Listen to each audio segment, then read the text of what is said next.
Continuamos, mis queridos amigos. Estamos conversando con el analista e historiador Pedro Benítez. Pedro, hablábamos de la gravedad del momento y de esta especie de nudo gordiano que cuesta mucho romper, que cuesta descubrir, pero ¿cómo romperlo? O sea, es como meter un elefante en una cristalería, para utilizar una frase vieja. Tiene que haber mucha inteligencia, mucho talento, pero además mucho sentido de patria. Coméntanos.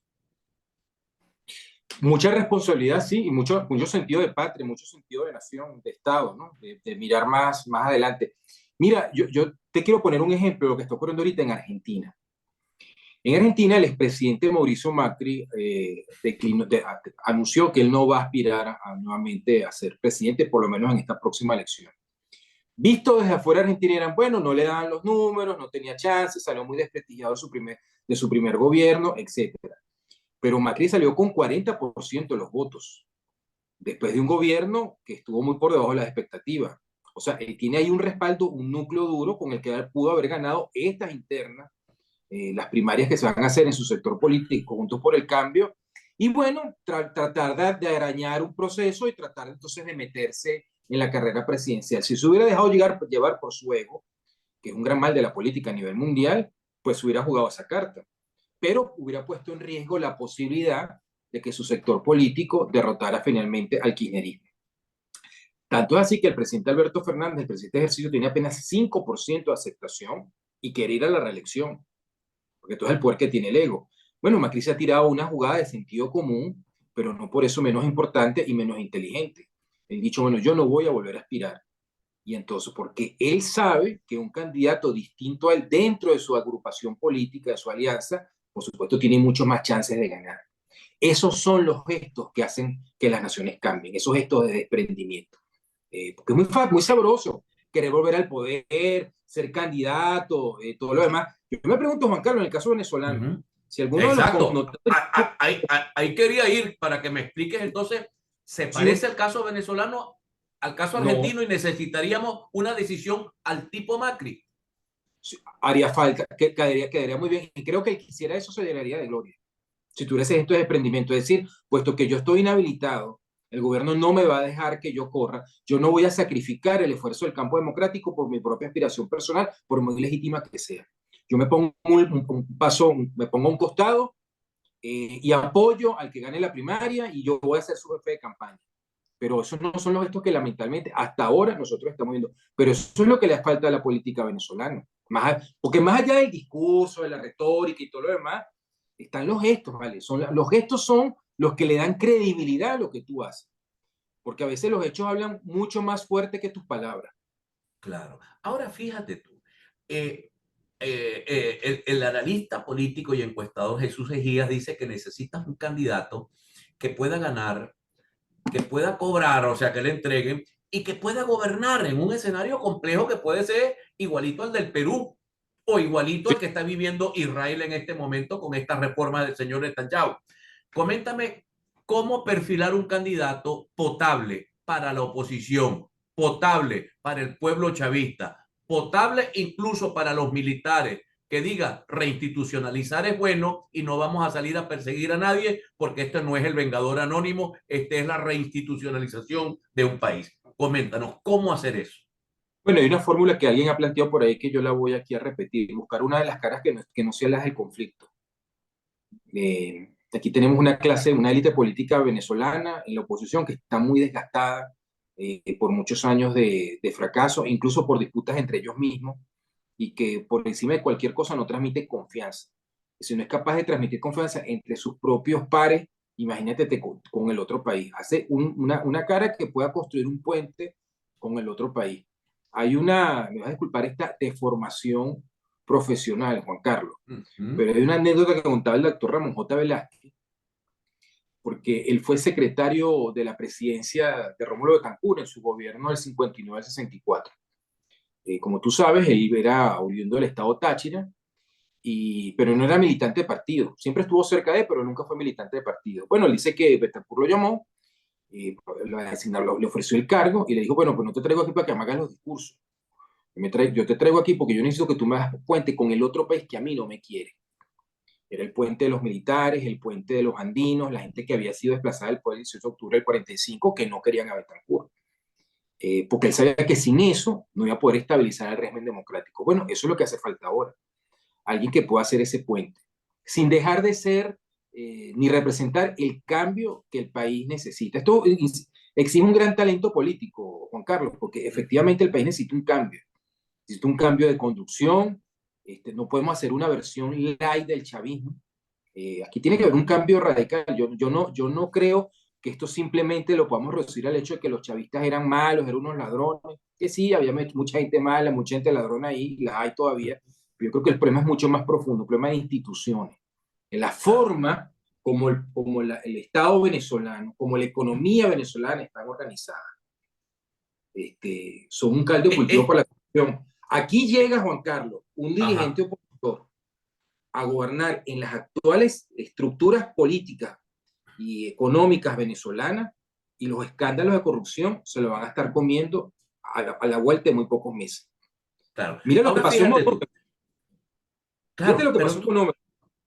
claro, pero tú estás diciendo algo que me hace pensar a mí en el acuerdo de Barranquilla, en la Moncloa, en la concertación, pero no entre la oposición, sino no habrá necesidad, como lo hizo Betancourt con Ramón J., de hacer un acuerdo con ese sector que hoy apoya a Maduro, que ayer apoyó a Chávez, con el sector militar y decirles eso que tú estás diciendo. O sea, no puedes tener un país partido en dos, enfrentado en dos. No puedes cambiar la tortilla para que siga el mismo enfrentamiento, porque eso nos va a llevar nuevamente al fracaso.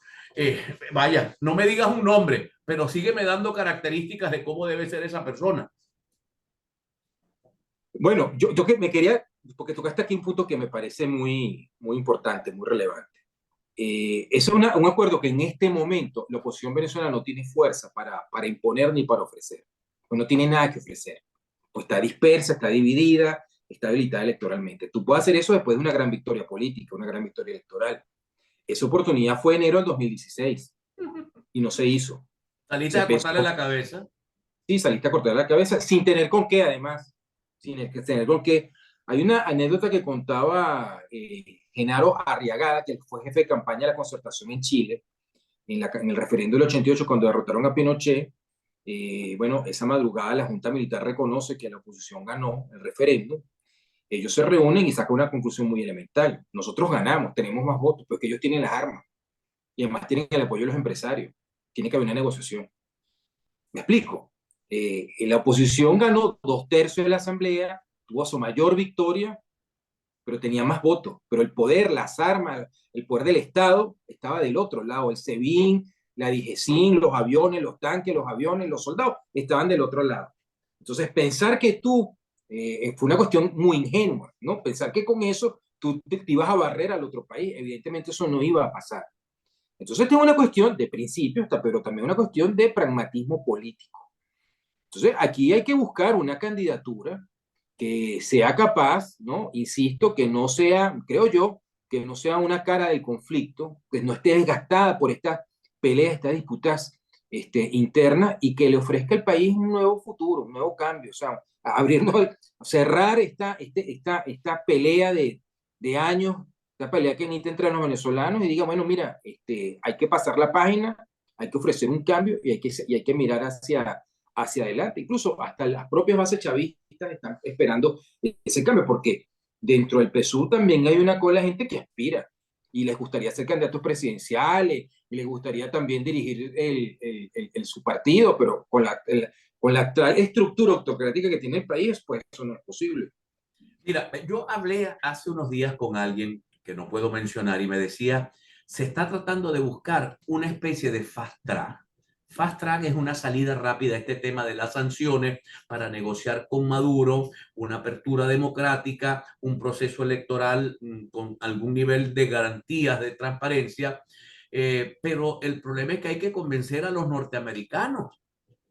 Y los norteamericanos tienen una elección el año que viene y vamos a tener un problema con los MAGA, los republicanos que van a sacar un cuchillo para cortar el cuello a Biden si afloja una negociación con Venezuela. Yo veo la cosa medio empastelada a ese nivel y quisiera escuchar tu opinión. No, yo no coincido contigo. Yo creo que la administración Biden viene de una victoria política importante en el Congreso. Por primera vez de la crisis de los misiles en el 62 con Kennedy, el presidente que está en la Casa Blanca no es derrotado en una elección de medio término, sino que incluso mantiene logra contener el avance de la oposición, en este caso los republicanos. Lo que sí quiere la administración Biden, evidentemente, es solucionar, entre comillas, el tema venezolano.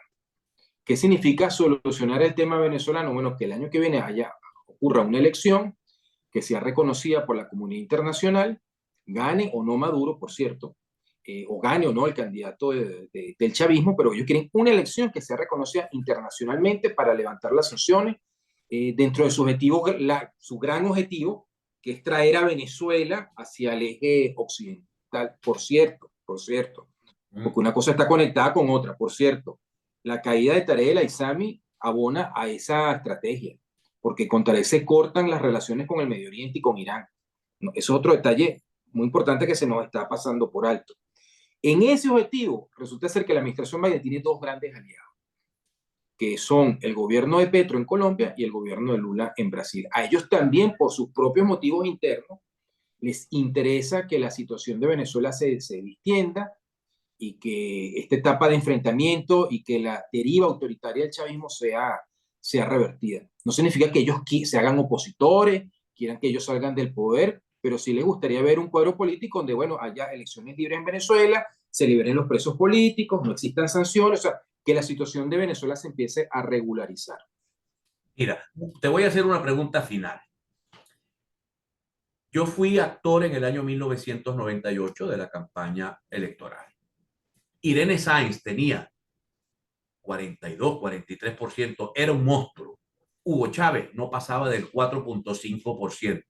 Si me pongo en este momento, yo veo esta campaña de la primaria como una carrera de largo aliento, aunque es corta, son unos meses apenas, pero yo la veo como de largo aliento porque puede haber mucho caballo que le dé un infarto en la vía, que se le parte una pata, que se enrede. ¿Cómo ves esto? ¿Qué debe hacer un candidato inteligente para poder salir a tiempo y llegar con buen viento allá a la recta final?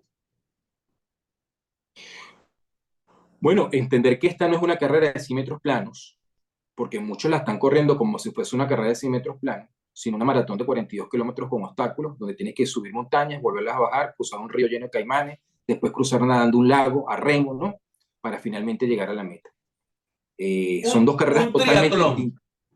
Son Un, carreras, ajá. son carreras totalmente distintas. Me parece que hay gente que cree que esta es una carrera de 100 metros planos y no una maratón de 42 kilómetros. Hay gente que está contando los pollos y falta mucho, mucho camino por recorrer. Apenas, esto es el principio del principio. El principio del principio. ¿Habrá un candidato que se parezca a eso que tú dijiste? Estoy recordando y ya con esto termino un artículo que escribió el padre Ugalde que decía, nos hace falta un Wolfgang Larrazábal. ¿Habrá un Wolfgang Larrazábal por ahí en tu camino? Sí, puede ser, no, yo no lo descarto, y que salte donde nosotros menos lo esperamos. No lo descarto, efectivamente, eso puede ser así. Efectivamente, claro que sí. Eso es que esta es una sociedad que está buscando un cambio, Juan Carlos. Tú lo ves con el tema de los maestros en las calles, lo vimos en las elecciones de Barinas. Esta es una sociedad que está buscando un cambio que finalmente lo va a conseguir. Yo creo que eso se va a dar. ¿Cómo va a ser eso exactamente? Pues nadie lo puede saber porque no somos adivinos, no somos Dios, pero eso sí va a ocurrir.